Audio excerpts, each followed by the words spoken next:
சத்குருபியோ நம. மனுஷ பிறவிக்கே ரொம்ப ஏற்றம் கொடுக்கறது சொன்னாக்கா, ஒரு பெருமை சேர்க்கிறது அப்படின்னாக்கா நல்லவனா இருக்கிறது தான், நல்ல குணத்தோட இருக்கிறது. ஒரு நல்ல குணவான ஒருத்தன் இருக்கான் இல்லையா அப்படிங்கிறது எதுலேருந்து தெரிஞ்சுக்கலாம்னா அவனோட நடத்தையிலேருந்து தெரிஞ்சுக்கலாம். அவன் வீட்டில் எப்படி அப்பா அம்மாட்ட எப்படி நடந்துக்கிறான், வீட்டில் மற்றவாள் எப்படி பார்த்துக்கிறான், வெளி ஜனங்களோட எப்படி பழகிறான், வாக்கு சொன்ன வாக்கு எப்படி காப்பாற்றுறான் இல்லையா, பொய் சொல்கிறான்னா இல்லை பொய் சொல்லாத இருக்கானா, இதெல்லாம் நம்ம முக்கியமாக பார்க்குறோம். அதாவது நேத்திக்கு ஒன்று சொல்லி இன்னைக்கு ஒன்று சொல்லி, ஒத்தட்ட ஒன்று சொல்லி இன்னொருத்தட்ட ஒன்று சொல்லி, இப்படிலாம் பண்ணாத இருக்கிறது தான். நாரத மகர்ஷி வால்மீகி கேட்கும்போது கூட சாரித்திரேன சக்கோயுக்தா அப்படின்னு வரிசையாக கேட்கும் போது சத்திய வாக்கியோ திருட விரதா, சத்திய வாக்கியம் உண்மையை தவிர ஒன்றும் சொல்லாதவனா யார் இருக்கான், அதே உறுதியான ஒரு விரதமா யார் கடைப்பிடிக்கிறான் அப்படின்னு கேட்குறாரு. ஸோ அதுலேருந்து என்ன தெரியுதுன்னா, 16 லட்சணங்கள்ல ஒரு லட்சணமா சத்திய வாக்கியத்தை யார் திடமா உறுதியா வச்சிருக்கான்னு கேட்குறாருன்னா அது எவ்வளோ விசேஷம் நமக்கு தெரியுது. இந்த ஹரிச்சந்திர புராணம்லாம் பார்த்துருக்கோம். அதாவது அவனை ஒரு பொய்யாவது சொல்ல வைக்கிறேன் அப்படின்னா விஸ்வாமித்திரர் தலைகீழ நின்னாராம். ஆனால் இன்னைக்கு அதே விஸ்வாமித்திரர் இருக்கிறதா வச்சுப்போம். என்ன பண்ணுவார்னா, எவனாவத்தன் ஒரு உண்மையாவது சொல்ல மாட்டான், ஆனான்னு கெஞ்சின்ற அப்பா ஒரு உண்மையை சொல்லப்பா, ஒரு உண்மை சொன்னா அவனை விட்டுறான், முடியாது நான் போய் தான் சொல்லுவேன் அப்படின்னு சொல்ல யுகம். இப்போ இந்த யுக தர்மம் சொல்லுவாங்க, அது அதர்மம். யுக அதர்மம், அது யுக தர்மம் சொல்லக்கூடாது. யுக அதர்மம் எப்படின்னா பொய்யை தவிர. வள்ளுவர் என்ன சொன்னார்னாக்கா, தன்னெஞ்சு அறிவது பொய்யற்க, பொய்த்த பின் தன்னெஞ்சே தன்னை சுடும்னர். நம்ம மனசுக்கு உப்பற மாதிரி நன்மையை செய்யணுமா, நல்லதையே சொல்லணும், பொய்யே சொல்லப்படாது. மனசாட்சிக்கு விரோதமா நடக்காதேன்னு. மனத்துக்கண் மாசிலனாதல் அனைத்து அரண. மனசாட்சிக்கு விரோதம் இல்லாத நடந்தால தர்மம் தான். மனசாட்சி என்ன சொல்லுவோம், இது தப்பு, இது ரைட்டு, இது பண்ணலாம், இது பண்ணக்கூடாதுன்னு சொல்றது. அந்த புத்தி வந்து புத்தி சொல்படி மனசு கேட்கணும், மனசு சொல்படி புத்தி கேட்டதுன்னா விபரீதமா போறோம். புத்தி சொல்லபடி மனசு கேட்டோன்னா நல்லபடியா வாழ முடியும். அந்த புத்தியை கண்ட்ரோல் பண்ணுறதுக்காக வந்து பகவான் வந்து என்ன பண்ணிருக்கார், நிறைய நமக்கு சாதகங்கள் பெரியவாள்லாம் கொடுத்துருக்காரு. நம்ம புத்தியை நன்னா வச்சுக்கணுங்க. அப்படி நன்னா வச்சுக்கிற புத்தியை மனசை கட்டுப்படுத்துது. அப்போ மனசு கடைசியில் சேர்ந்து ரெண்டும் நல்லா இருந்ததுன்னா உடலையும் கட்டுப்படுத்து. மனசா வாக்காயம் நல்லதே நம்ம பண்ணிட்டு இருக்கோம். அதனால சொல்லும்போது நீங்கள் எப்பவுமே மனசுக்கு தன்னெஞ்சு அறிவது, உன் மனசுக்கு தெரிஞ்சு பொய் சொல்லாத. அது பொய் சொன்னா என்ன ஆகும்னு, பொய்த்த பின் தன்னெஞ்சே தன்னை சுடும்னு. என்னவோ மனசு அறுக்கும். இப்போ ஒருத்தட்ட ஒரு பொய்யை சொல்லிடுறோம் வச்சுங்க, அவளை பார்க்கும்போது நமக்கு உடம்பெல்லாம் அப்படியே ஒரு மாதிரி குறுகி போயிடும், மூஞ்சியே பார்க்க மாட்டோம், அப்படியே மூஞ்சி கருத்து போயிடும். ரொம்ப பேர் பார்க்கலாம் தலையை குறிஞ்சுன்னா பேசுவாளாம். ஒருத்தர் இல்லையா, சாதாரணமாகவே நீங்கள் வந்து அவன் உண்மையை சொல்லானா பொய் சொல்லானா பார்க்கறதுக்கு ரொம்ப ஈஸியான வந்து கண்ணை பாருங்க. அடுத்தது காட்டும் பளிங்கு போல் நெஞ்சம், கடுத்தது காட்டும் முகம்னா. அதாவது பக்கத்துல என்ன இருக்குன்றதை காமிக்கிறது ஒரு பளிங்கு கண்ணாடி. அது பாரு மனசுல என்ன கடுப்பு இருக்கிறது முகம் காட்டுமா, அந்த முகத்துல எது காமிக்கணும், கண்ணு காமிக்கணும். இந்த ரொம்ப பேருக்கு பாருங்க, நேரம் என்ன பார்த்து சொல்லு, என் கண்ணை பார்த்து சொல்லுன்னு தெளிவா கேட்பா. குழந்தை சொல்லாது, பொய் சொல்றது வச்சுங்க. ஏதோ ஒரு பேனா எடுத்துன்னு வந்துடும் அந்த குழந்தை, இது யாரோ எடுத்தது இல்லை, எனக்கு அவன் கொடுத்தான் இவன் கொடுத்தாங்க. அவளுக்கு தெரியும் நம்ம அந்த குழந்தை எப்படின்னு அவளுக்கு தெரியாதா, நீ இல்லை யாரோட எடுத்து இல்லைங்க, எடுக்கவே இல்லைன்னு பொய் சொல்லு, என் கண்ணை பார்த்து சொல்லு அப்படின்னு கேட்பா. அப்பாண்டு அது கீழே தான் தலையை கொஞ்சம் இந்த தலையை காலால் கீரிண்டு அதுலேருந்து கண்டுபிடிச்சிருக்கோம் இல்லையா. ஸோ அந்த கண்ணு தான் வந்து உங்களுக்கு எல்லாத்தையும் அப்படி காமிச்சு கொடுக்குறதுன்றா. உண்மையான ஒரு சத்திய சுரூபமாக இருக்கக்கூடிய யாருன்னா நேராக கண்ணை பார்த்து தான் பேசுவான், கண்ணை பார்த்து தான் சொல்லணும். கம்யூனிகேஷன்லேயே மெயின் வந்து கண்ணை பார்த்து தான் பேசணும். ஆனால் நம்ம ஊரில் எத்தனை பேர் கண்ணை பார்த்து நேர் பேசுகிறோம், ரொம்ப எல்லாரும் தலையை கொஞ்சம் தான் பேசுவோம். அதுக்கு தான் ஒரு காரணம் இருக்கும். ஏன்னா அந்த அளவுக்கு அவளுக்கு மனசாட்சி இடம் கொடுக்காத போது, தான் சொல்றதுல அந்த அளவுக்கு உண்மை இல்லாத போது அந்த மாதிரி ஆகுது. விஸ்வாமித்திரே இன்னைக்கு தலைகீழன்னா கூட உண்மையை பேச வைக்கிறதுல முடியவே முடியாது, கஷ்டப்படுவார். இப்படி பொய் சொன்னா என்ன ஆகும்னா, பொய் சொன்னவாள் தான் நிறைய கஷ்டங்கள் வந்திருக்கு. பொய்யை தவிர எதுவுமே சொல்றது இல்லைன்னு விரதமா வச்சிருந்தா எல்லாரும் அழிஞ்சு போயிருக்கான் இல்லையா, நம்ம பார்க்குறோம். அப்படி பொய் சொன்னவாளுடைய கதைகள் எத்தனையோ இருக்கும்போது ஒருத்தருடைய கதையை நம்ம இன்னைக்கு பார்க்க போறோம், என்ன பொய் சொன்னார்னு. அதனால்தான் அவர் வந்து கடவுள்ல சேர்த்தி இல்லைன்னா பிரம்மான்னு ஒருத்தர். மும்மூர்த்திகள்ல நம்ம மரியாதையா சொன்னா கூட அந்த பிரம்மாவுக்கு கடவுள் ஸ்தானம் கிடையாது. ஆமா, பிரம்மா விஷ்ணு சிவன் அப்படின்னு சொல்லி முதல்ல பிரம்மாவை முதல்ல வச்சுடுறோம். ஆனா அவர் வந்து கடவுள்ல சேர்த்தி கிடையாது. அவருக்கு எங்கேயுமே கோவிலே கிடையாது, அவருக்கு கோவிலும் கிடையாது. அதுக்கு காரணம் சொல்ல போறேன். இப்போ அவருக்கு கோவிலும் கிடையாது, அவருக்கு பூஜையும் கிடையாது, ஒண்ணுமே கிடையாது. இருந்தாலும் மும்மூர்த்திகள் ஒண்ணு நம்ம அது கூட தெரியவா அப்படின்னு ஒருத்தர் ஓரமா உட்காந்து வச்சுருப்பான். அவர்கிட்ட ஒன்றும் கேட்க மாட்டால் சொல்ல மாட்டான். அதை தான் சொல்ல விட்டோன்னு வச்சுக்கோங்க, அபத்தமா இதாக பண்ணி விட்டுரும். அந்த காலத்துல 1942 ஆரம்பிச்சு வரவெல்லாம் ஓடி போயிடும், ஒத்து நம்ம வரமாட்டான். அப்புறம் என்னைக்கும் இந்த காலத்துக்கு ஒட்டாதான் எதையோ சொல்லி இப்படிதான். அப்ப என்ன ஆகும்? அந்த 3வது ஜெனரேஷன் 4வது ஜெனரேஷன் ஒத்துக்காது. இப்ப காலம் மாறி போயிட்டு இல்லையோ. அது அந்த பெரியவான்னு சொன்னா ஒரு பேருக்கு இருக்கட்டும், அப்படியே ஒரு மரியாதை. நம்ம ரொம்ப சாமர்த்தியம் சொல்லுவோம், அவளுக்கு காதே கேட்காது அப்படின்னு நாமளே கட் பண்ணிடுவோம், போய் அவளை பேச விடாது பண்ணிடுவோம். அவளுக்கு காதே கேட்காதீங்க, சிரமப்படாது, ஏதாவது சொல்ல நான் அப்புறம் சொல்லிடுறேன் அப்படின்னு.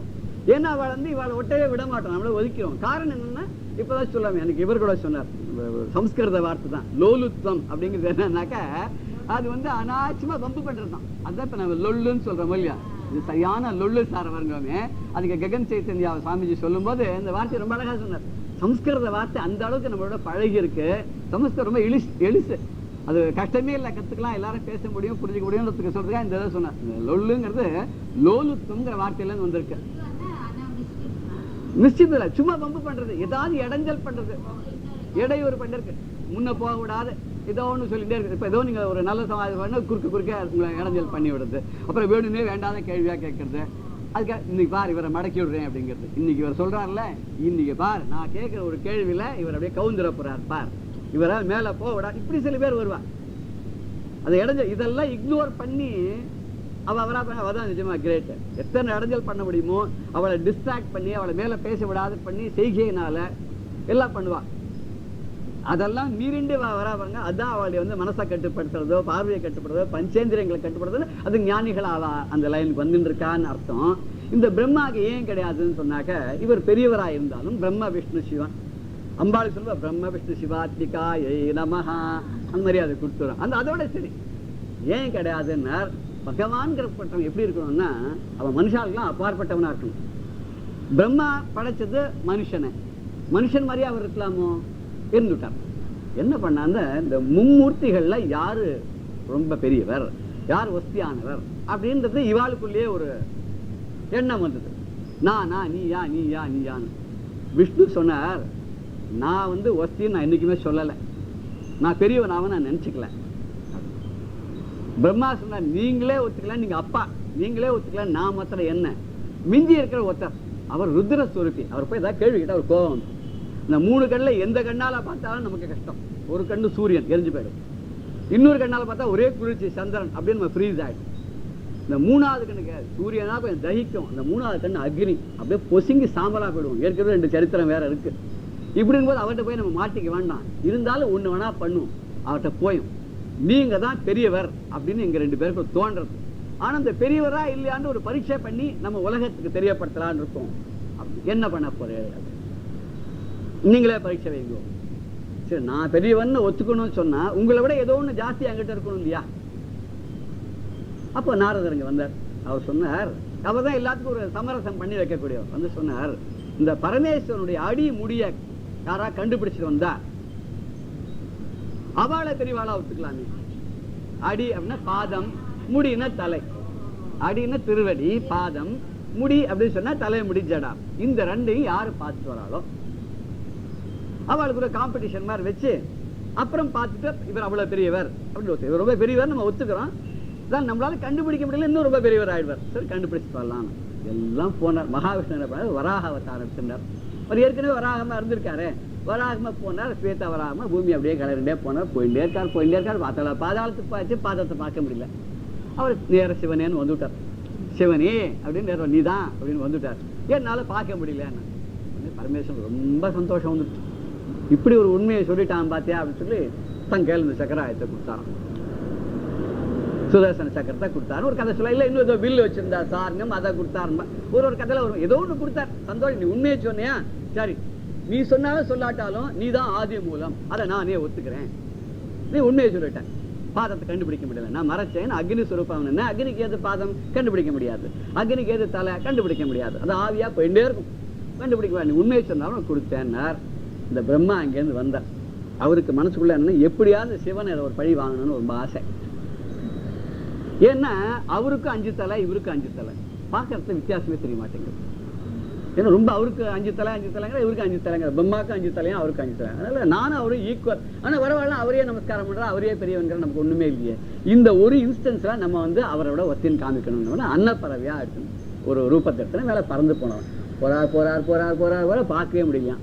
என்னடா பண்ணணும், இப்படி தலையில கை வச்சுன்னு உட்காந்துருக்கும் போது அங்கே தாழம்பு கீழே விழுந்தான். ஒரு தாழம்பு இந்த மடல் சொல்லலையா, தாழம்புக்கு என்ன சொல்ல நீங்க இங்கிலீஷ்? தாழம்பு நீளமா இருக்கும், மஞ்சளா இருக்கும். நம்ம பண்டிகை எல்லாம் கூட அழகா இது பண்ணுவோம், ஜடையில கூட கட் பண்ணி அழகா வச்சுக்கணும். ஆமா, ரொம்ப வாசனையா இருக்கும் அது. இந்த தாழம்பு இருக்கிறதுக்கு பாம்பு கூட வரும்னு கூட சொல்லுவாங்க. அந்த தாழ மடல் வந்து சிவனுடைய தலையில கீழே விழுந்து அப்படி வந்துட்டே இருந்தது. அதை பார்த்தாரு, எங்கேருந்து வரேன் அப்படின்னு கேட்டோம். நான் வந்து சிவனுடைய சிரஸ்லேருந்து வரேன். அப்போ நீ சிரஸை பார்த்துருக்கியா? ஆமாம் பார்த்துருக்கேன். அப்போ நம்ம 2 பேரும் நேராக போய் சிவன் கிட்ட சொல்லணும், நான் வந்து சிவனுடைய தலையை பார்த்தேன்னு சொல்லுவேன். நீ ஆமாம் சாட்சி சொல்லணும். நீ அங்கேருந்து தானே வர, சாட்சி சொல்லணும். பார்த்தது பிரம்மா சொல்லிட்டு போமே, அடுத்த ஜென்மா நல்ல ஜென்மாவை போட்டு கொடுப்பார் இல்லையா. நம்ம யாருமே ஒருத்தர் கூப்பிட்டு நீங்கள் இந்த மாதிரி சொல்லுங்கன்னு அவளால் நமக்கு ஏதாவது லாபம் இருந்தாலும் சொல்லிட்டு போமே, என்ன நஷ்டம் இதில், சொல்லிட்டு போமே. வந்தது இவர் சொன்னார், பிரம்மா சொன்னார், நான் உங்களுடைய தலையை பார்த்தேன். நிஜமா பார்த்தியா அப்படின்னு கேட்டேன். நிஜமா பார்த்தேன். நம்மலாம் கே மெய்யாலுமே பார்த்தியாங்க இல்லையா? அது 2 கண்ணாலையும் 2 கண்ணில் 10 கண்ணால பார்த்தேன். 10 கண்ணாலையும் பார்த்தேன். யார் சாட்சி? நீ பார்த்து இந்த தாழம்பூர்க்கே இது சொல்லிட்டு அது அங்கேருந்து வரும்போது நான் அங்கே தான் இருந்தேன், கூட பார்த்தேன். ருத்ரனுக்கு கேட்கணுமா? சாதாரணமாகவே அப்படி ஏதாவது நம்ம மனுஷா கூட இன்னைக்கு ஒரே ருத்ர தாண்டமா ஆடின்னு இருக்கா ராத்திரில அப்படின்னு சொல்கிறோமோ. ஒரு சின்ன விஷயத்துக்கு அங்கே அப்படி எங்கே அப்படி கோவிலுக்கு வந்துருக்கேன், ஆற்றுல ஒரே ருத்ர தாண்டவன்னா, அதனால தான் அம்பாளை பார்த்துட்டு போகலான்னு வந்தேங்கிறாள். ஸோ அந்த ருத்ரனை விட்டு இங்கே அம்பாளை பார்க்க வர மாதிரி அவர் ருத்ரத்துக்கு கோவம் வந்துட்டு தாண்டம் என்ன பண்ணுறதுன்னு தெரியல, ஒரு தலையை கிழித்தார். பரமேஸ்வரன் என்ன பண்ணார், பிரம்மாவுடைய மேல் நோக்கி இருந்தவுடைய தலை இருக்கு பாருங்க, உயர பார்க்கக்கூடிய தலை, சுற்றி வர 4 திசைக்கு 4 தலை, மேலே பார்த்த தலையை கிழித்தார். அது இடத கையாலே கிள்ளிட்டார். அது கிள்ளினா என்ன ஆச்சு அப்படின்னா, ஒரு தலையை கிள்ளினா பிரம்மஹத்தி தோஷம் வந்துட்டு. நிஜமாவே பிரம்மா ஹத்தி பண்ணிட்டாலும் அதனால பிரம்மஹத்தி. சாதாரண சொல்ல ஒரு பிராமணனுக்கு வந்து அபகாரம் பண்ணாலோ கொலை பண்ணிட்டான்னு சொன்னால் அது வந்து பிரம்மஹத்தி தோஷம் வந்துடும் சொல்லுவேன். இப்போ நிஜமா உண்மையான பிரம்மாவுடைய தலையை கிள்ளிட்டார், அதனால பிரம்மஹத்தி தோஷம் வந்துட்டு. அது என்ன ஆச்சுன்னா, கையை விட்டு இந்த ஓடு போகமாட்டேன்னு விட்டோம். பிரம்மாவோட தலையை எடுத்தாரோ இல்லையா, அது கையிலேயே ஒட்டிட்டு போகமாட்டேன்னு விட்டோம். அதுக்காக காசி கஷேத்திரத்தில் போய் ஸ்நானம் பண்ணி அந்த ஓட்டில் போய் அன்னபூர்ணிட்ட பிச்சை வாங்கினாரோம். அப்புறம் தான் போச்சான், கையை விட்டு ஒரு உதறணும் அங்கே தான் போச்சான். அங்கே தான் கபாலத்துக்கு அங்கே தான் மோட்சம் கிடைச்சதுன்னு சொல்லுவாள். இப்படி எதுக்காக தலையை கிள்ளினார்? பொய் சொன்னதுக்காக. இது அனாவசியமாக ஒரு பிரம்மா பொய் சொல்லிட்டு ஒரு தலையே போயிடுத்து இல்லையா. பிரம்மாவே பொய் சொல்லி ஒரு தலையே போயிட்டு நம்மளாம் தினம் நித்தியம் போய் சொல்லியிருந்தா தான். ஒரு ராஜா கிட்ட ஒரு பணிப்பெண் இருந்தாலும் அவள் தினம் அந்த ராஜாவுக்கு இந்த படுக்கை விரிக்கிறது அவளுக்கு வேலை. அந்த படுக்கையெல்லாம் போட்டு அழகாக இந்த மல்லிப்பூ ரோஜாப்பெல்லாம் போட்டு வச்சு ஜம்முன்னு அப்படி வருவோம். ராஜா அப்புறம் வந்து அப்படி ஜம்முன்னு அதை படுத்துப்பார். அப்படி அம்சதூளிக்கா அப்படின்னு சொல்லணும், மஞ்சம்ங்கிற மாதிரி அவளை ரொம்ப நன்னா வாசனை. இந்த குழந்தை ஒரு நாள் பார்த்துது, இதுக்கு ஒரு 15 வயசு 16 வயசு இருக்கும். ஒரு ஆசை குழந்தைகளுக்கு வருமானம். இந்த ராஜா தினம் இத்தனை அழகா மெத்து இந்த மாதிரி அழகால படுக்கலை, இவ்வளவு வாசனைகளோட படுத்துன்னு தூங்குறானே, எவ்வளவு நன்னா இருக்கும் போது, சொர்க்கம் மாதிரி இருக்கும் போதுக்கு. நாமளும் தினம் இந்த வேலையை பண்ணிட்டு இருக்கோம், நமக்கு யார் இதெல்லாம் செய்ய போறா? இந்த ஜென்மால கிடையாது. ஒரு 5 நிமிஷம் படுத்துன்னு பார்க்கலாம் அப்படின்னு படுத்துன்னா நன்னா தூங்கி படுத்துனா ராஜா வந்துட்டான். பார்த்தான், யாரா என்னோட படுக்கையில படுத்துருக்கான்? இந்த பணிப்பெண். யாரா இருந்தா அவனுக்கு என்ன, கட்டி வச்சு அடின்னு விட்டான். 100 சவுக்கு அடி கொடுன்னா. எல்லாம் ரெடியா சவுக்கெல்லாம் எடுத்து வந்தா இந்த பொண்ணு கலக்கெல்லாம் சிரிக்க ஆரம்பிச்சிட்டான். அவன் பார்த்தான், நான் உன்னை வந்து தப்பு பண்ணிட்டேன்னு சொல்லி தண்டனை கொடுக்குறேன், 100 சவுக்கு அடி கொடுக்க சொல்லிட்டேன், நீ என்ன சிரிக்கிறியேன்னு. ராஜா, உன்னோட பரிதாபமான நிலையை பார்த்து எனக்கு சிரிப்பு வந்துருங்க. எனக்கு என்ன பரிதாபம்? ஒரே ஒரு நாள் ஒரு 1/2 மணி நேரம் உன் படுக்கையில நான் படுத்துனேன். இந்த படுக்கையில இதுக்கு எனக்கு 100 சவுக்கடி. நீ நித்த இதே படுக்கையில படுத்துனா ஆயுஷ் பரியந்தம் தூங்கிட்டே இருக்கே. உனக்கு பகவான் எந்த மாதிரி தண்டனையை எங்க வச்சிருக்கானோ தெரியலையே, உனக்கு இது தேவையான்னு நினைச்சிருந்தேன். எனக்கு சிரிப்பு வந்துடும். உன்னை ராஜா பார்த்தா ரொம்ப உற்சாலி ராஜா. இந்த குழந்தை சொன்ன, ஓஹோ இவ்வளவு ஒரு தத்துவம் இருக்கான்னு சொல்லி அந்த குழந்தைய ரிலீஸ் பண்ணிட்டான் அப்படின்னு சொல்லுவான். இந்த மெத்துன இந்த ஒரு கிடைச்சது. பொய் சொல்லக்கூடாது. எதுக்கு நம்ம இப்படி சொல்லி வந்தோம், கதை டயக்ராஸ் பண்ணி போயிட்டே இருக்கும். ஒரு பதவின்னு கிடைச்சிடுச்சுன்னு சொன்னா நமக்கு அந்த எங்கேயோ போயிடும். அடி கொடுப்பான், அடி கொடுத்தாலும் தண்டனை வாங்கிக்கணும். இந்த மாதிரி ஒரு ராஜா தண்டனை கொடுக்காத சரி போனா பார்த்து உண்மையை புரிஞ்சுட்டா விட்டுடுவான். ஆனா இங்க தலையே போயிடுத்து, பிரம்மாக்கே தலை போயிட்டு நமக்கு என்ன போகும்? அதுதான் சொல்ல வந்தோம். ஆனானப்பட்ட அந்த ராஜாக்கே ஒரு நாள் என்ன ஆகும்? சாதாரண ஆளுக்கு ஒரு தண்டனை, ராஜாக்கு எவ்வளவு பெரிய தண்டனை இல்லையா? கம்பேரிட்டிவ் இங்க பிரம்மாக்கே பெரிய தண்டனை, நமக்கு எவ்வளவு பெரிய தண்டனை வரப்போகுது அப்படின்னு யோசனை பண்ணி இந்த தப்பு பண்ணக்கூடாது, பொய் சொல்லக்கூடாதுன்னா அதெல்லாம் இவர் சொல்லும்போது இதான் நைஸா இந்த ஸ்லோகத்துல இந்த பிரம்மா பத்தி அவர் கொண்டு வர்றார். அந்த கதையை கொண்டு வர்றார். எப்படி கொண்டு வர்றாருன்னு இந்த ஸ்லோகத்தை பார்த்துட்டு சொல்ல. அந்த கதை வந்து இதுல ஆதிசங்கர் நம்ம எடுத்துட்டு போற ஸ்லோகத்துல அந்த கதையை சொல்றார். அது எதுக்காக அந்த கதையை சொல்றாங்கிறத நம்ம ஸ்லோகத்தை பார்த்து மேல கொஞ்சம் ஒரு விரிவா பார்க்க போறோம். அவன் எப்பேற்பட்ட பரமன் அப்படின்னு சொல்லும்போது ஏன் அவனை போய் எல்லாரும் கேட்கிறா, அவனை போய் அண்டி அவனையே எல்லாரும் சோத்திரம் பண்றா, அவன்கிட்டயே எல்லாரும் கேட்கிறா, வேற யார்ட்டையும் போக மாட்டேங்கிறா அப்படின்னு பார்க்கும்போது அவனுக்கு துவந்த்வாதீதன் பேரு சுவாமிக்கு. துவந்தம்னா ரெண்டு, ரெண்டுன்னு சொன்னா ரெண்டு ஆப்போசிட்டா இருக்கக்கூடியது. கஷ்டம் சுகம், இரவு பகல், இப்படி ஒன்னொன்னு எடுத்துட்டா ரெட்ட ஆண் பெண் இல்லையா, தூரம் கிட்ட, இப்படி ஒன்னொன்னு ரெண்டு ரெண்டு, மேலே கீழே முன்னாடி பின்னாடி போல, இது மாதிரி எதுவுமே அவனுக்கு கிடையாது.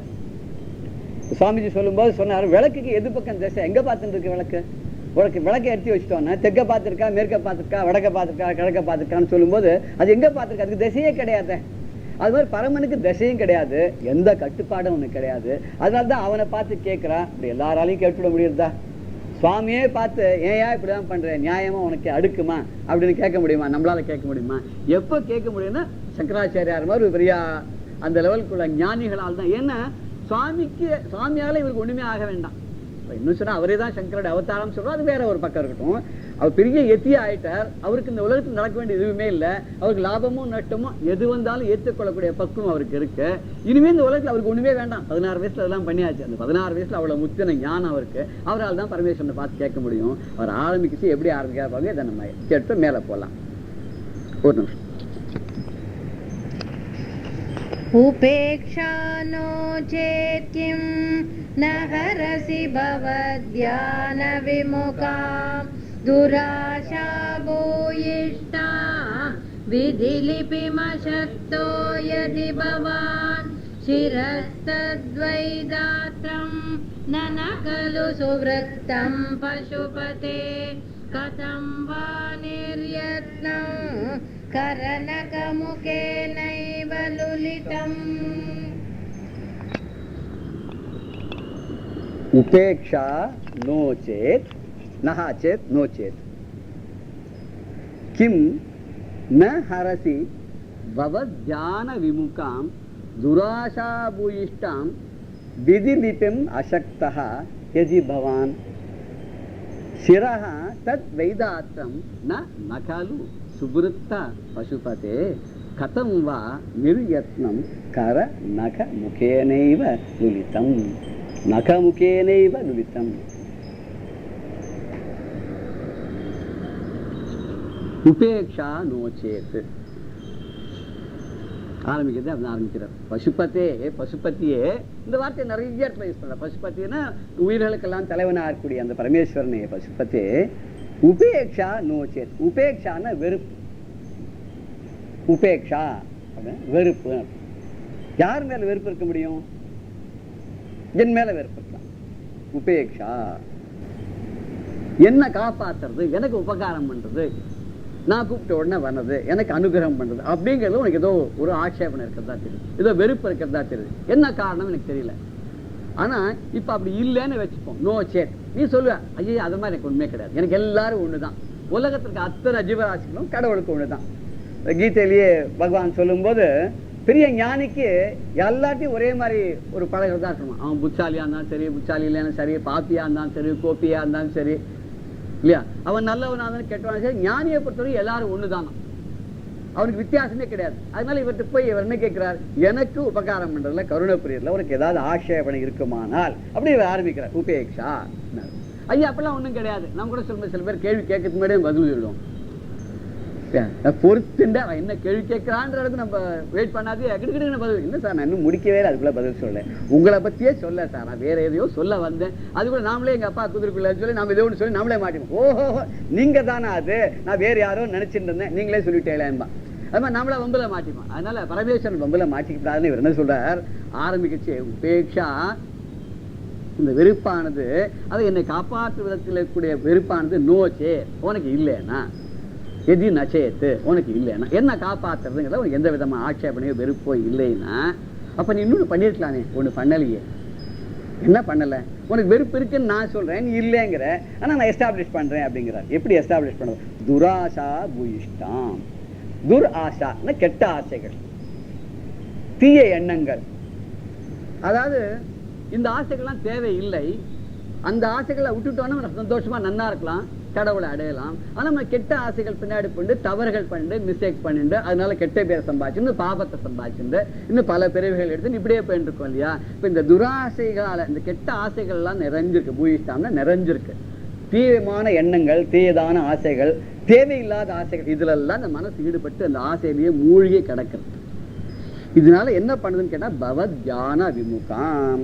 இந்த மனசு அதனால என்ன பண்ணுது, இந்த ஆசைகள் பின்னாடி போய் அதை அடையணும் இதை அடையணும் போறதுனால உன்னுடைய தியானத்துல விமுகம்னா அதுல இஷ்டம் இல்லாத பராமுகமா இருக்கு இல்லையா? நமக்கு எப்போ ஒரு ஆசை வந்துருச்சுன்னு வச்சுக்கலாம், ஒரு சின்ன ஆசை முதல்ல ஆரம்பிச்சு அது முடியலன்னு சொன்னா நம்ம அதையே நினைச்சிருப்போம், நடக்கலையே அதுலயே உட்காந்து அது ஒண்ணு முடிஞ்சுடுச்சுன்னு வச்சுக்கோ, ஆஹா ஏதோ ஆசைப்பட்டோம் கிடைச்சுடுச்சு. ஒரு சாதாரண பால் பாயிண்ட் பேனா இருந்தா தேவையில்லை அப்படின்னு தோணுது வச்சுங்க.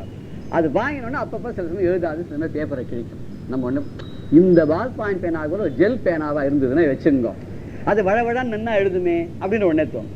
ஸோ இந்த ஜெல் பேனாவும் கிடைச்சிடுது. அதுக்கப்புறம் இந்த ஜெல் பேனாவை விட இந்த ரோலர்னு ஒண்ணு வருது, அது தொட்டா வழவழன்னு அவனே சொல்றான் பேப்பர் சாஃப்ட் அப்படிங்கிற எந்த கடினமான பேப்பர்ல இப்படியே கொஞ்சம் கொஞ்சம் போனா இந்த சாதாரண பால் பேனால ஆரம்பிச்சது ஷீஃபர்ஸ் பேனா போய் வரைக்கும் நிற்கும். இந்த சாதாரண பால் பாயிண்ட் பேனாவே யார்கிட்டயா கொடுத்தோம்னா ஒண்ணு நாம வாங்க மறந்து போயிடுறோம், இல்ல அவ கொடுக்க மறந்து போயிடுறா, வாரம் ஒரு பேனா வாங்க வேண்டியிருக்கு நமக்கு.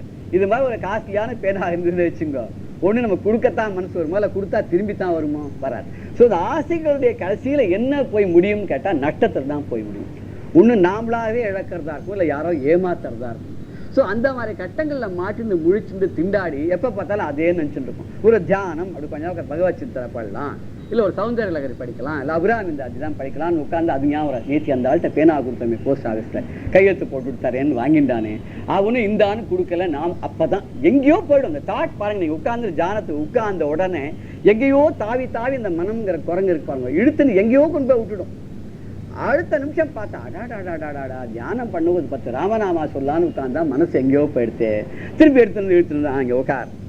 இந்த சின்ன குழந்தைலாம் போய் மண்ணை அடைஞ்சிட்டு விளையாட்டு வேடிக்கை பண்ணிட்டே இருக்கும். நம்ம இழுத்து வந்து இங்கே உட்கார வைப்போம், ஒரு 10 நிமிஷம் இப்படி பார்த்துருக்கணும், அந்த திருப்பி எழுந்து ஓடி போய் அங்கே போய் மண்ணாலே போயிடும். அது மாதிரி இந்த மனசு இருக்கிற இந்த குரங்கு, இது குரங்குன்னு சொல்ற ராமகிருஷ்ண பரமஹம்சர் சொல்ற, இது என்ன பண்ணு எவ்வளவுதான் இழுத்து வந்து உட்கார வச்சாலும் திருப்பி போயிடும்.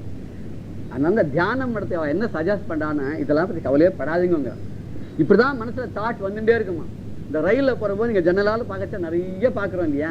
யாரோ ஒருத்தி தலையில் வந்து ஒரு மூட்டை தூக்கின்னு போயிட்டு இருப்பா, இல்லை ஒரு குழந்தை அழுதுன்னு போயிட்டே இருக்கும், ஒரு ஆடு ஒருத்தன் பின்னாடி புல்லு தின்னு போயிட்டே இருக்கும், இல்லை ஒரு கோயிலேருந்து ஒரு யானை வந்துட்டே இருக்கும், யாரோ ஒருத்தன் ஏதோ வித்துன்னு போயிட்டு இருப்பான், இல்லை 2 பேர் சண்டை போட்டுருப்போம், நிறைய நடக்கும். ஆனால் இந்த ரயில் போகும்போது ஜன்னலால் அந்த சீன்லாம் போயிட்டே இருக்கும்.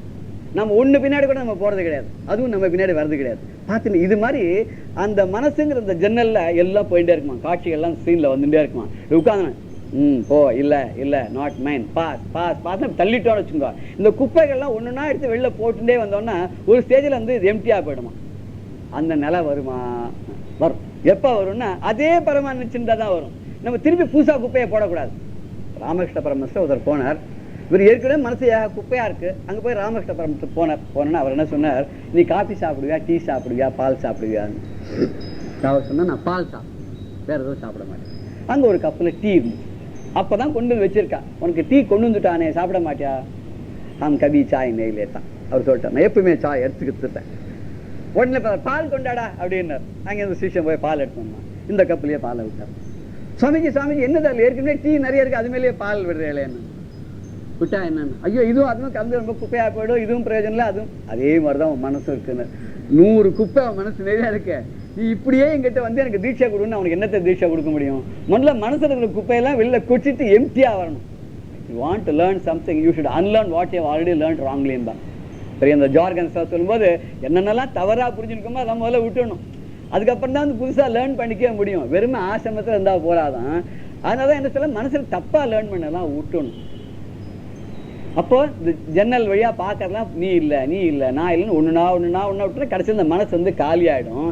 இப்ப அந்த ஒரு தாட்டுக்கு இன்னொரு தாட்டுக்கு நடுவில் கொஞ்சம் கேப் இருக்கு இல்லையா, அந்த சமயத்தை திடீர்னு நம்ம நினைச்சுட்டு ராம கிருஷ்ண கிருஷ்ணா கோவிந்தா மாதவா எல்லாம் சொல்றோம்.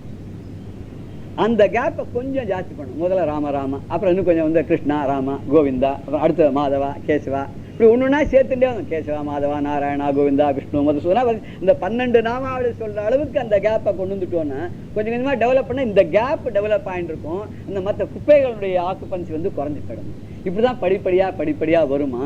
அது ஒரே ஜென்மத்தில் வந்துருமா சார்னா மகான்கள் ஞானிகளுக்கு எத்தனையோ ஜென்மத்துக்கு அப்புறம் தான் வருதுன்னா, அப்படியே வந்த மகா ஞானிகள் கூட எங்கேயோ சறுக்கிட்டானே என்ன பண்றதுன்னா, அவ அடுத்த ஜென்மத்தை தொடர்ந்து போய் அங்க நல்ல இடமா பார்த்து போய் சேருவா. இந்த பணக்கார இடத்துல போய் இருந்துட்டு அங்க இதெல்லாம் பற்று இல்லாத இருப்பாளாம்.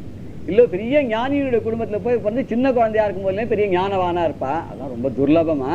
ஆனா பெரிய மகான்களா ஞானிகளா இருந்து கடைசி காலத்துல அது மோட்சத்துக்கு போகணும்னு நினைக்கிறத போது கூட சில தவறான ஆசைகள்ல போய் இந்த ஜடாபரத்துல கதையை பார்த்துருக்கோம். ஏதோ மான்குட்டி துள்ளி விளையாடுத்து அந்த ஆத்துல ஊந்து விடுத்தோம், எதிரும் பேசாத இருக்கலாமனு. ஐயோ அதை பார்த்துட்டே இருக்கோமே, அதுக்கு ஒரு ஆபத்து வந்து அதை காப்பாற்றல, பாவம்னு நினைச்சா போய் காப்பாத்தினார். அப்புறம் அதை வளர்க்க ஆரம்பிச்சார். அப்படியே அது பின்னாடியே போச்சு. அடுத்த ஜென்மா மானா போச்சுங்களோ இல்லையோ. ஸோ இந்த ஆசைகள் பின்னாடி நம்ம போயிட்டோம்னாக்க நமக்கு வந்து நல்லதெல்லாம் கிடைக்காது. அது இவர் என்ன சொன்னார், வெறும் ஆசை, நல்ல ஆசை பின்னாடி போனாலே இப்படி ஜென்மா வந்து மாட்டிக்கிறது. துராசா போயிட்டாங்க, கெட்ட ஆசைகள் பின்னாடியே போயிட்டு இருக்கு.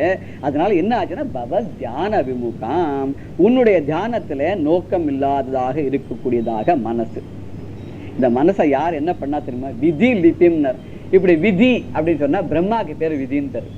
நமக்கு இப்படிதான் அப்படின்னு விதிக்கிறாங்களோ, இந்த ஜென்மத்தில் இப்படிதான் இருக்கணும் அப்படின்னு நம்ம விதிச்சு அனுப்புறான். ஏதோ ஒரு நிர்ணயம் பண்றான், ஒரு கோட் ஆஃப் கான்டாக்ட் மாதிரி பண்ணி இப்படிதான் ரூல்ஸ் எல்லாம் போட்டு அனுப்புறோம். அதனால விதி லிபி அப்படி சொன்னா, லிபின்னா எழுத்து. என்ன சார் பண்றது, பிரம்மா அப்படி தலையில எழுதிட்டாங்கிறான். ஏதோ ஒன்று ஆயிரத்துல வச்சுக்கோ, ஏன் சார் பையன் இப்படி போயிட்டு இருக்கானே, கண்டிக்க என்ன சார் பண்றது, அவன் தலையில பிரம்மா அப்படிதான் எழுதியிருக்காங்கிறான். இன்னும் பிரம்மா எழுதி நேராக பார்த்த மாதிரியும் அந்த எழுத்தெல்லாம் புரிஞ்சுட்ட மாதிரியும் நாமளே சொல்லிக்கிறோம். எதையும் மாற்றணும்னு நினைச்சா மாற்ற முடியும். இது வேண்டாம் அப்படின்னு நினைச்சிட்டோம்னா பகவான் அந்த புத்தியை நமக்கு கொடுத்துருக்காரு. மனசு இது வேணும்னு சொல்லும் போது, இது வேண்டாம், இது நீ கஷ்டப்படுவே, இத்தனை பேர் கஷ்டப்பட்டிருக்கா பாரு, அவளை பார்த்து தெரிஞ்சுக்கோ அப்படின்னு புத்தி சொல்றது பத்தியெல்லாம். அதுதான் அந்த ரெண்டும். அந்த புத்திங்கிறது தான் பரமாத்மா, மனசுங்கிறது தான் ஜீவாத்மா. இப்படி எடுத்துக்கலாம்னு ஒருத்தருடைய வாதம். ஜீவாத்மா தப்பு பண்ணும், பரமாத்மா பண்ணது. இது வந்து வைஷ்ணவ சித்தாந்தத்துல ரொம்ப இதுவாகவே அழுத்தமா சொல்லுவாங்க.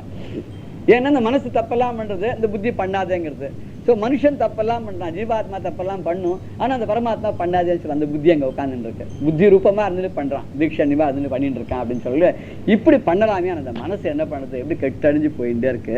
அப்ப மனசு எனக்கு எப்படி வந்தது, பிரம்மா தான் படைச்சான். அந்த பிரம்மா என்ன பண்ணான்னா, இது மாதிரி பண்ணிட்டான், என் தலையில இப்படி எழுதிவிட்டான். அந்த எழுத்தை நீ நினைச்சா அழிச்சிருக்கலாமே, நீ ஏன் அழிக்கல?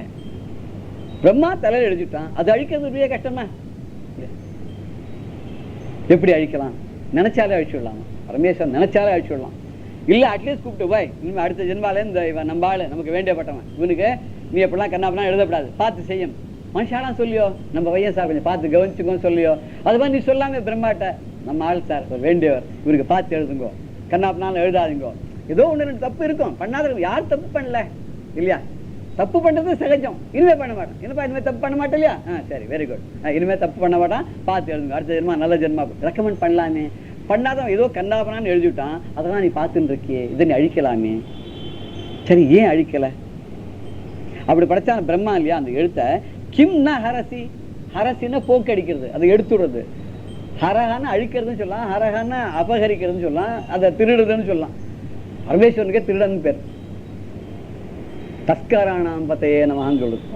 ஆமா, தஸ்கராணாம் பத்தையே நமகா சுவாமிக்கு பேர். திருடர்கள்லாம் தலைவன். எப்படி கிருஷ்ணனை தான் திருடன் சொல்லுவார், எல்லாம் வெண்ண திருடான்னு. இவர் எப்படி திருடன்? உள்ளம் கவர் கல்வான் நாயன்மார் சொல்லும்போது மனசை திருடிடுறான். எதை வேணாலும் திருடலாம், இருக்கிற பொருளை திருடலாம் சார்.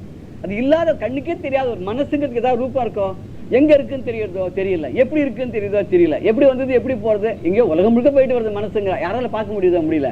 அந்த மனசை திருடி விடுறாராம் அவர். எவ்வளவு பெரிய கெட்டிக்காரனா இருக்கும் இல்லையா?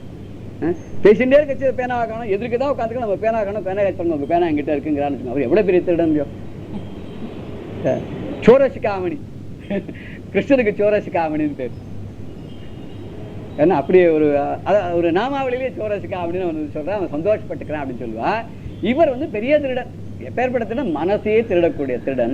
நீ அப்பேற்பட்டவன் நீ ஏன் ஹரசி ஏன் அழிக்கலாமே, அதை நீ எடுத்துடலாம், எனக்கு தெரியாது, அதை எடுத்துடலாம். அந்த எழுத்த அந்த பக்கமா அந்த பேப்பரை கிழிச்சுடலாம் இல்லையா? சில பேர்லாம் பண்றாமல் ஏதோ இருக்கு, நம்ம பற்றி தப்பா இருக்கு, அந்த பேப்பரை எடுத்துடுறோம், வேற வேலை பேப்பர் வச்சுடுறோம். என்னதான் பண்றான் இந்த காலத்துல? உன்னால முடியாதா? ஈஸியா பண்ணிருக்கலாமே, நீ அந்த எழுத்தை அழிச்சிருக்கலாமே, நீ ஏன் அழிக்கல? சரி, அப்படி அந்த எழுத்தை அழிக்கக்கூடிய சக்தி உனக்கு இல்லைன்னு சொல்ல வச்சுக்கோ.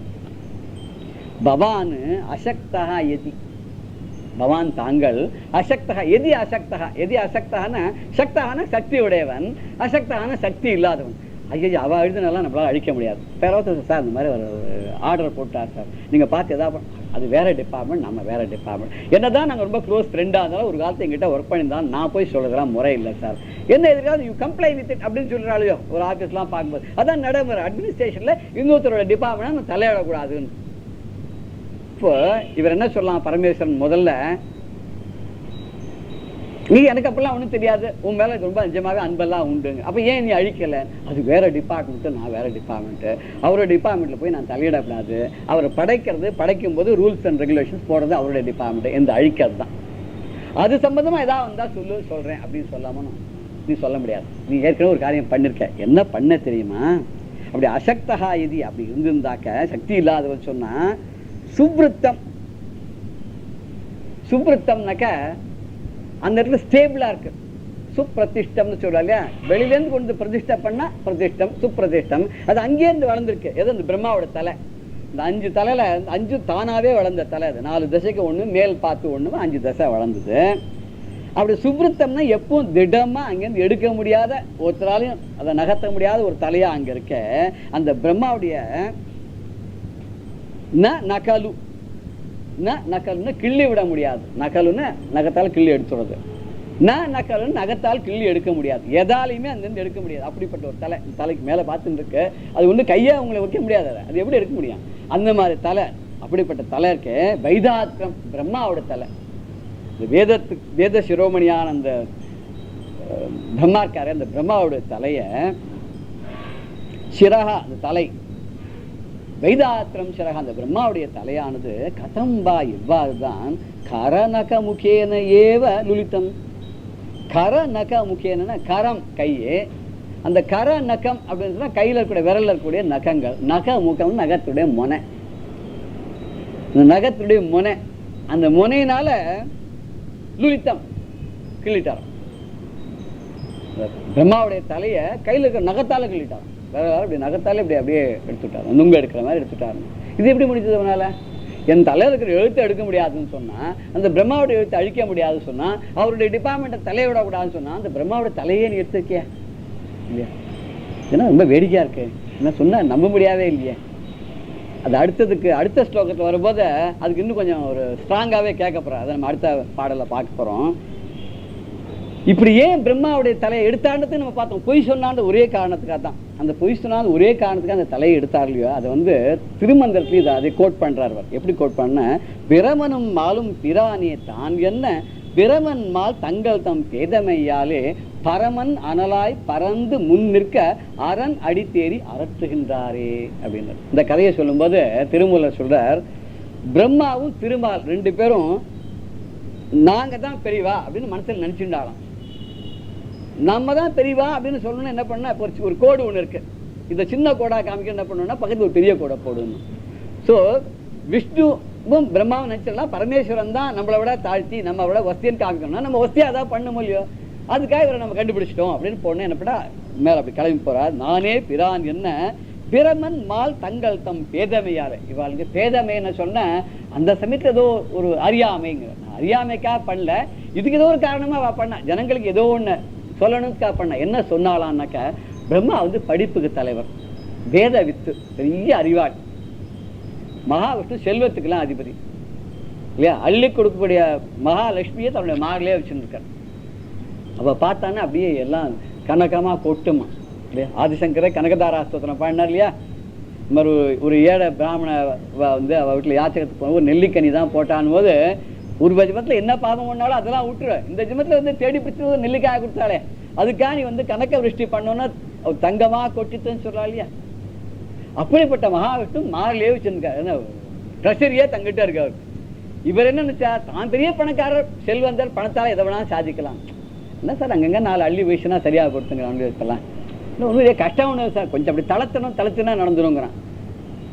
பிரம்மா படிப்பு, தன்னுடைய ஞானத்தினால் தன்னுடைய அறிவுனால எதை வேணாலும் சாதிக்கலாம்னு நினைச்சார். அறிவுனால சிவனுடைய தலையை பார்க்கலாம்னு நினைச்சார். விஷ்ணு தன்னுடைய செல்வத்துடைய சிறப்பினாலையும் செழிப்பினாலையும் சிவனுடைய பாதத்தை பார்க்கலாம்னு நினைச்சார். வெறும் அறிவு இருந்தால் மாத்திரம் போராது, பணம் இருந்தால் மாத்திரம் போராது, இந்த 2 நாள் ஆணவம் வந்துடுச்சுன்னு சொன்னா பகவானை பார்க்க முடியாது. அடியும் முடியும் காண முடியாதுன்னு சொன்ன அர்த்தம் தலையும் பார்க்க முடியாது காலையும் பார்க்க முடியாது. நடுவில் பார்த்து என்ன பிரச்சனை? ரெண்டையும் பார்க்கணும். என்ன ஒண்ணு பக்தி இருந்தா தான் பார்க்க முடியும். இந்த பக்தின்னு ஒண்ணு இருந்ததுன்னா எப்பேற்பட்ட பக்தியா இருக்கணும், அன்சின்டடா இருக்கணும். ஏகாகிர சித்தையோட அவனை தவிர வேணும் இல்லைன்னு சொல்லக்கூடிய அந்த பக்தி இருந்தா தான் நம்மளால என்ன பண்ண முடியும்னா அந்த பகவான் அடைய முடியும். அதனால சொன்ன அடிமுடி காண்பார் அயன் மால் இருவர். அவரே திருமந்திரத்துல மறுபடியும் சொல்றார், அடிமுடி காண்பார் அயன் மால் இருவர். அயன்ன பிரம்மா மால்ன விஷ்ணு 2 பேரும் பரமேஸ்வரனுடைய தலையும் காலையும் பார்க்கணும்னு போனா அடிகண்டிலர் மீண்டும் பார்மிசை கூடி அடி கண்டிலேன் என அச்சுதன் சொல்ல. 2 பேரும் போய் பார்த்தா கிடைக்கல. அச்சுதன் விஷ்ணு அவரும் சொல்ல உன்னுடைய பாதத்தை நான் பார்க்க முடியல. அடி கண்டிலேன் என்று அச்சுதன் சொல்ல முடி கண்டேன் என்றாவது அயன் பொய் மொழிந்தானே. இந்த பிரம்மா பொய் தான் சொல்லிட்டான், உன்னுடைய தலையை நான் பார்த்தேன்னு பொய் தான் சொல்லிட்டான். இந்த பொய் சொன்னால என்ன பலன் கிடைச்சது? தலையவே கிள்ளிட்டார் இல்லையா? அதுதான் இன்னொரு கவி சொல்லும்போது, பிரம்மன் சிறந்தன்னை பண்டொரு நாள் தன்னில் கரம்பளர் நகம் கொண்டு கிள்ளி கலைந்தனையே. இந்த பரமேஸ்வரன் பார்த்து கேட்கிறார், பிரம்மாவுடைய தலையை அன்னைக்கு ஒரு நாளைக்கு என்ன பண்ண, உன் கையில இருக்க நகத்தாலே கிள்ளி போட்டியே நீ. பெரு வலி உடையோனே பேயன் படும் துயரம் பரிந்து உருகால் விலக்கிடவே பாசம் என்று ஒன்று உனக்கு இல்லையோ. அப்படி இருக்க உனக்கு இவ்வளவு வலிமையா இருக்க, நான் உன்னுடைய ரொம்ப பக்தன் இல்லையா? அப்படி இருக்கும்போது நான் படுற கஷ்டம்லாம் இருக்கேன், இதை கொஞ்சம் விளக்குறது, அந்த கஷ்டத்தை நீக்கிறதுன்றது அந்த உன்னால முடியலையா? சரி, பிரமனும் என் சிறந்தன்னில் புரியாதொரு மொழியினிலே கரம் கொண்டு எழுதி வைத்த கடுமை மிகு விதி தன்னை புறம் மிரித்த பரமேசா பொழுதினிலே அழித்திடவும் பெரு மனமும் உனக்கிலையோ பிழையேன் என் செய்குவதோ. அந்த பிரம்மா என் தலையில் எழுதிட்டான். என்ன எழுதினான்னே தெரியல, புரியாத ஒரு லாங்குவேஜில் இருக்கு. சில குழந்தைகள் பேசும், என்ன பேசுறதுன்னு நமக்கு புரியாது. 3 வயசா இருக்கும், சாராளமா பேசும். ஆனா என்ன பேசுறது நமக்கு புரியாது. ஆனா யாருக்கு புரியும்? அப்பா அம்மாவுக்கு மட்டும் புரியும். அப்பா கூட கொஞ்சம் தான் புரியும், அம்மாவுக்கு தான் சுத்தமா நன்னா புரியும். என்ன சொல்றதுன்னா அது கணேச பஞ்சரத்னம் சொல்றா குழந்தைம்பா. நமக்கு ஒரு வார்த்தைன்னா ஒரு வார்த்தை அதில் புரியாது. ஆனா அந்த குழந்தைக்கு சொல்லி கொடுத்துட்டா. நீங்க இந்த கீதா காம்படிஷன்லாம் போன இந்த எல்கேஜி யூகேஜி குழந்தைலாம் 15 ஸ்லோகம் சொல்லணும்னா 15 ஸ்லோகத்தை சொல்லும். அது கரெக்டா சொல்லும். ஆனா கொஞ்சம் மழலையா தான் இருக்கும், நமக்கு புரியாது. ஆனா ரொம்ப கரெக்டா சொல்லும். நீங்க ஒரு 8 ஸ்லோகம் சொன்னா பாப்பா போருண்டான்னா இரு முழுக்க சொல்றேன் அப்படிங்க மொத்தத்தையும் சொல்லிட்டு தான் நிறுத்துவது. அந்த குழந்தை சொல்லும்போது நமக்கு இப்படி யாராவது பார்த்தோம், அந்த மிஸ் இருக்கா சொல்லி கொடுத்தோம் இல்லையா, அவ சொல்லுவா. அவ 7வது ஸ்லோகம் சொல்றா, இது 8வது ஸ்லோகம் சொல்றா, அப்படி சொல்லு நீ பாருங்க, இதுதான் இந்த ஸ்லோகம் தான் அவள் சொல்லுவா அப்படின்னு நமக்கு எடுத்து கொடுப்பான். அது சொல்லுவா. அவளுக்கு என்ன ரொம்ப தொடர்புடைய வாழ்க்கை அவளுக்கு புரியுறது, நமக்கு புரியல. அது மாதிரி இந்த பிரம்மாவுடைய லிபி யாருக்கு புரியும்னா விஷ்ணுவுக்கு புரியும், சிவனுக்கு புரியும். ஆனா நமக்கெல்லாம் புரியாது. ஏதோ புரியாத மொழி இந்த குழந்தை சொல்ற மாதிரி அம்மாவுக்கு மட்டும் புரியுற மாதிரி அம்மையே அப்பா ஒப்பிலாமணியன்னு சொன்னா அந்த பரமேஸ்வரனுக்கு புரியும். தாயாகி தந்தையுமாய் தாங்குகின்ற தெய்வம் சொன்னால விஷ்ணுவுக்கும் புரியும். நமக்கெல்லாம் புரிய மாட்டேங்குது. ஏதோ எழுதிட்டான். இப்படி கரம் கொண்டு எழுதி வைத்த கடுமையான விதி தன்னை, என்னோ கஷ்டம்லாம் கஷ்டப்படுற மாதிரி எழுதி வச்சுட்டான். அது எதுலன்னு சொன்னேன், எழுத்தாணியில் எழுதல சார், உலக்க வச்சு என் தலையில் எழுதியிருக்கான். சில பேர் ரொம்ப நொந்துப்பா இல்லையா? அந்த புறம் எரித்த பரமேஸ்வரன், திருப்புறங்களையும் எரிச்சுட்டிய பரமேஸ்வரனே, அந்த உனக்கு பெரு மனம் இல்லையா? இதை என்னுடைய தலையில் எழுத்த மாத்திரத்துக்கு உனக்கு பெரிய மனசு இல்லையா அப்படின்னு கேட்கிறார். இதை பட்டத்தில் சொல்லும் போது ஒரு இடத்துல ரொம்ப அழகா சொல்றார். வாதாத்மகம் தனுஜம் ஏவம் ஐப்பதுன்வன் வாத்தோத்பவான் மவகதான் கிம் நோ துனோஷி. இந்த விருத்தாசுரன்னு ஒரு அது என்ன வாசகம், திருநாவக்கரன்னு ஒரு வாசகம். அந்த திருநாவக்கரன் என்ன பண்ணான்னா குழந்தைய ஒரு வண்டி அடியில் படுக்க போட்டிருக்கா யசோதை. உள்ள போய் சமையல் பண்ணிருக்கா, விருந்துக்கு நிறைய பேர் கூப்பிட்டுருக்கா. குழந்தை தூங்கினா பசங்கள்லாம் உட்கார வச்சு திடீர்னு ஒரு காற்று அடிச்சுட்டு பாருங்க. இந்த காற்று அடிச்சோடனே முதல்ல இந்த சகடாசனம் அதெல்லாம் ஆச்சு, கீழே போட்டு கீழே படுக்க வச்சிருக்கா. ஒரு காற்று அடிச்சுட்டு அந்த வண்டி எல்லாம் எங்கேயோ போயிடுத்து குழந்தைய தூக்கின்னு போயிட்டு மேலே சுழல் காத்தா வந்தானோ. அந்த திருநாவுக்கு சுழல் காத்தா குழந்தை மேலே தூக்கின்னு போயிட்டான். அவன் தூக்கின்னு போன அந்த மேலே எங்கேயோ போயிட்டான். போன உடனே அவன் கெட்டியமா அவன் இறுக்கி பிடிச்சிருக்கானோ.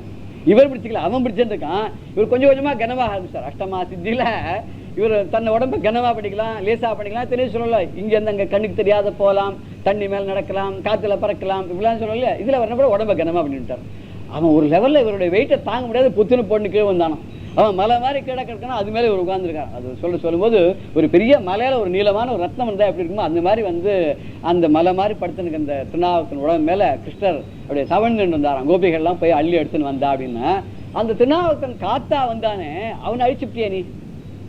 அந்த ஒரு காத்து அசுரன் சுழல் காத்தா வந்தானே அவன் அழிச்சியே. இப்ப என் காலில் அந்த காத்தா இருந்து இந்த வாதரோகம் பாடாபாடு படுத்தது, இதை உன்னால காப்பாற்ற முடியாதா, இதை உன்னால அழிக்க முடியாதான். இப்போ ஒத்துத்தரும் அதே மாதிரி சொல்லும்போது அதே மீனிங் வர மாதிரி அதே கருத்து வர மாதிரி தான் சொல்றார். இதே ஆதிசங்கரே பார்க்கும்போது நீங்க வந்து புஜங்க ஸ்தோத்திரத்தை ஒரு இடத்துல சொல்றார், பிரசாந்தேந்திரியே நஷ்ட சம்யே விசேஷ்டே கபோத்காரி வக்த்ரே பயோத்கம்பி காத்ரே பிரயாணோன்முகே மையநாதே ததானீம் திருத்தம் மே தயாளோ பவாக்ரே குஹத்வம். என்ன சொல்லன்னா, இந்த உடம்பு ஒடுங்கி போயிட்டு இந்த அவயவங்கள்லாம் ஒன்றுமே சொந்த கேட்காத, கை முட்டி கால் முட்டிலாம் வலிக்கிறது, கை நீள மாட்டேங்கிறது, கையில் எடுத்ததுலாம் கீழே விழுந்துருது, அப்படி ஒரு துர்லபமாக போயிடுது, உடம்பு பலகீனமாக போயிடுத்து. அந்த சமயத்தில் ஞாபக சக்தி கூட போயிடுத்து, நஷ்ட சம்கே செய்கைகளை கூட பார்த்து ஒன்றும் சொல்ல முடியல. விசேஷ்டே உடம்பு இருக்க ஒரு அவயங்களும் சேஷ்டைகள்னா ஏதோ ஒரு செயல்கள் பண்ணுறது, அவன் சேஷ்டை பண்ணுறான்னு சொல்லுவான், ஏதோ ஒரு சம்பந்தம் இல்லாத பண்ணிடு. அது ஒன்றும் கை காமிக்க மாட்டேங்கிறது, கால் நீள முடியல, கையால் கேட்டு வாங்கிக்க முடியல, பார்வை போயிடுத்து. அப்போ தொண்டையில் கப்பம் அடைச்சிருக்கு, போத்தாரி வச்ச உடம்பெல்லாம் சுண்டி போயிடுத்து. கழுத்தில் வந்து சளி மகளில் கண்டு என்ன பேசல போய் அடைக்கிறது. பயோத்கம்பி காத்திர உடம்பு அப்படியே நடுங்கிறது பயத்தினால, என்னென்ன யமன் வந்துட போறானின்னு. ஆசைக்கடல் அகப்பட்டு அருளற்ற அந்த கண்கை பாசத்தில் அல்லல் பட இருந்தேனுங்க. ஆசைலாம் அது இதுன்னு அலைஞ்சு கடைசியில் ஒரு காலத்து என்னாச்சு, அது வழியாவே அந்த அந்தகன் யமன் வர போறான், அந்த பாதையை போட்டு நானே கொடுத்தான் வரப்போறான். அந்த வர சமயத்தில் நான் அப்படியே அல்லல் பட்டு பயந்து நடுங்கின்னு உட்கார்ந்து இருக்கேனே. அந்த சமயத்தில் எப்படி இருக்கும், ஒண்ணுமே வராது. அப்போ இந்த பயம் தான் உடம்பு ஜாஸ்தியா இருக்கணும், யம பயம் ஜாஸ்தியா இருக்கும்னா. அப்போ இந்த பரலோகம் போறதுக்கு சித்தனா இருக்கணும். இந்த உலகத்தை விட்டுணும், இனிமே இந்த உடம்பு இருக்க போறது இல்லை, இது உடம்பு ஹெல்ப் பண்ண போறதில்ல, எத்தனை வைத்தியம் பண்ணாலும் இனிமே அவ்வளவுதான், நிர்ணயம் பண்ணியாச்சு, சொல்லிடுங்க எல்லாருக்கும் அப்படின்னு சொல்ல டாக்டர் சொல்ற அளவுக்கு வந்தாச்சு. அப்போ என்னை காப்பாற்றுறதுக்கு யாருமே கிடையாது. மை அநாதே ததானு, நான் ரொம்ப அநாதையா நிற்பேன், யாராலையும் ஒண்ணும் பண்ண முடியாது. ஒரு வக்கீல் வந்து உட்கார்ந்துருப்பார், ஒரு டாக்டர் ஒருத்தர் பக்கத்தில் இருப்பார், ஒரு புரோகிதர் பக்கத்தில் நின்று இருப்பார். ஏன்னா அவ வேலைக்கு ரெடியா இருப்பா. எப்போ இந்த டாக்டர் இப்படி பார்த்து ஆயிடுச்சு அப்படின்னு அவர் சொல்லணும் இல்லையா? அது கொஞ்சம் நெஞ்சம் இருக்கும் போதே அந்த வக்கீல் ஏதோ ஒன்று எழுதி அந்த இடத கை பெருவரல அந்த வச்சுடுவான். சரி எழுதாட பரவாயில்ல, கை நாட்டு வச்சாச்சு செல்லும் அப்படின்னு சொல்லணும். அப்புறம் புரோகிதர் எல்லாம் ரெடியா வச்சுன்னு உட்கார்ந்துருப்பார். இல்லையா? இந்த நிலை வரும்போது மை அநாதேன்னு, நான் அநாதையா நிற்பேன்டா, இங்க இருக்கிற ஒரு பையனுக்கு ஹெல்ப் பண்ண போறது இல்லை. பிள்ளைகள்லாம் எந்த பெட்டியில என்ன வச்சிருக்காரு, எந்த பேங்க்ல உள்ள தேடி நிற்பாளாம். ஒரு பிள்ளை கூட அந்த இடத்துல பக்கத்துல நிற்க மாட்டானோ. அவன் கொஞ்சம் ஞாபகம், அப்பா இது அந்த பாஸ்புக் எங்க வச்சேன், இது எங்க வச்சேன், இது எங்க சொல்லவே முடியாது. பகவான் அதனால்தான் இது பிராணம் போகும்போது அடுத்த ஜென்மா என்னன்னு தெரியுமா, ஆனா சொல்ல முடியாத பண்ணிடுவானா. இவன் சொல்றான்னு வச்சுக்கோங்க, இவன் உடனே கேட்பான், சீக்கிரம் சொல்லு, எந்த தெருல எந்த ஊர்ல எந்த ஆத்துல எங்க போய் பிறக்க போற. ஆனா அந்த இடத்துல போய் கேட்கலாம், இந்த பத்திரமா வச்சிருந்து ஒரு 8 வருஷம் கழிச்சு அங்க போய் இதெல்லாம் வச்சுட்டு போனியே, போன ஜென்மத்துல நான் தான் உன்னோட பிள்ளை உன்னோட பொண்ணு, இந்த இடத்துல எல்லாம் வச்சிருந்தே எங்க வச்சிருக்கேன், இந்த அட்ரஸ் சொல்லுன்னு கேட்கலாம். இதோட அருந்து போயிடுச்சு, இந்த ஜென்மாவோட அந்த உறவெல்லாம் விட்டு போயிடுச்சு. அதுக்காக தான் பகவான் அப்படி பண்ணா இல்லையோ. அந்த மாதிரி நிலை வரும்போது என்ன ஆகுமா, திருத்தம்மே தயாளோ பவாத்ரே குசம்சம். நீ என்ன பண்ண, நீ முன்னாடி வந்து நின்று அஞ்சேல் அப்படின்னு சொல்லுவான். 5 முகம் தோன்றில் 6 முகம் தோன்றும், பெஞ்சமரில் அஞ்சேல் என்ன வேல் தோன்றும், நெஞ்சில் ஒரு கால் நினைக்கில் இருகாலும் தோன்றும், முருகா என்று ஓதுவார் முன் சொன்ன மாதிரி அருணாக்கு சொன்ன மாதிரி. அப்போ ஆதிசங்கர் அதே சொல்ல, அப்படி நான் கஷ்டப்படும் போது பேச்சு வராத, வாய் குளறி போய் கை கால் நீளாத, நமஸ்தேன்னு சொல்ல முடியாது, பகவானை பார்த்து வணங்க முடியாது, அப்புறம் பார்த்துக்கலாம்னு முடியாது, ரிட்டையர் ஆன அப்புறம் அப்பதான் கை காலம் இழுத்து முடியவே மாட்டேங்குது, சாப்பிட முடியல, கை எடுத்து சாப்பிட முடியல, கிண்ணத்துல முடியாது, ஸ்பூனாக சாப்பிட வேண்டியது, அந்த அளவுக்கு தான் கை மூவ்மெண்ட்டா இருக்கு. எங்க கோவிலுக்கு போக முடியல, என்ன ஸ்தோத்திரம் சொல்ல முடியும், நம்ம சொன்ன ஸ்தோத்திரம் நமக்கே தெரிய மாட்டேங்குது. புக்கை படிக்கலாம்னு கண்ணெல்லாம் பஞ்சடைஞ்சு போயிடுச்சு, கேட்டராக்டுங்கிறான், கண்ணுக்குள்ளே ஒரு கண்ணாடி வைக்கிறேங்கிறப்ப அந்த அளவுக்குலாம் போயிடுது. அத்தனை பண்ணாலும் பண்ணப்புறமும் தெரியலங்க, ஏன்னா அவன் நினைச்சாதான் தெரியும், அவன் நினைச்சுட்டான்னா தெரியக்கூடாதுன்னு தெரியாதுதான். இப்படிப்பட்ட ஒரு நிலைமை வந்ததுன்னா என்னை யாரு காப்பாற்றுவா, அந்த மாதிரி ஒரு நிலை வரைச்ச நீ தான் முன்னாடி வந்து நிற்கணுங்கிற. இழைக்கும் வினை வழியை அடுங்காலும் என நடுங்க அழைக்கும் போது வந்து அஞ்சல் என்பான் அபிராமி இந்த அதுலேயும் சொல்றாரு. அப்படி ஒரு யமன் வந்து நிற்கும். எல்லாருக்கும் உலகத்துல பயமே அந்த ஒத்தன்ட்டா, வேற யார்ட்டையும் பயம் கிடையாது. அவன் வரப்போறான்னு வரட்டுமே, யாராவது சொல்றாரு வாசல் யாரோ வரா, யமன் மாதிரி இருக்கு, பார்த்தா உங்களை தான் தேடின்னு வரா போல இருக்குன்னு சொல்லுவோம் வச்சுக்கோங்க, ஒடிய போடுவா கொல்ல பக்கத்தால, யாராவது நிற்பாளா இல்லையான்னு சொல்லிடுங்க. கடங்காரம் வந்தாலே பயப்படுறாமே, அந்த ஒரு யமன் ஒருத்தன் வந்தா என்ன பண்ணுவோம் நம்ம இல்லையா? நிச்சயமா தெரியும் எதுக்கு வரான்னு நமக்கு தெரியும், நான் இல்லைன்னு. இதுல ஒருத்தர் ரொம்ப சாமர்த்தியமா யமனை வந்து ஏமாத்தத்துக்கு எப்படி முயற்சி பண்ணான்றத அடுத்த ஸ்லோகத்துக்கு வரதுக்கு முன்னாடியா சொல்லிட்டு இன்னைக்கு இந்த அளவு எடுத்துட்டு அடுத்த ஸ்லோகத்தை ரிலேட் பண்ணி சொல்ல போறோம்.